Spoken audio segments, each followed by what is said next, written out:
You hear that hiss? What the is that? I don't know. When I was young, and they packed me off to school, and they taught me how not to play the game.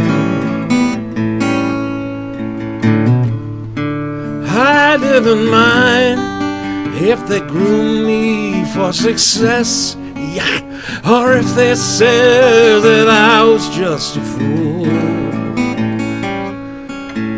So I left there in the morning with their guard tucked underneath my arm, the half-assed smile and the book of rules.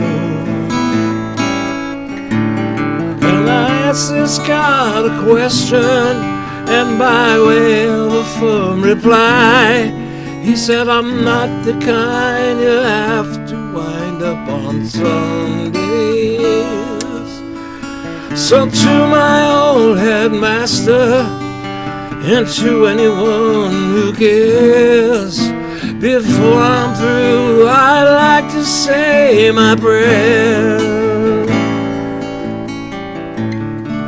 I don't believe you, you got the whole damn thing all wrong. He's not the kind you have to wind up on Sunday.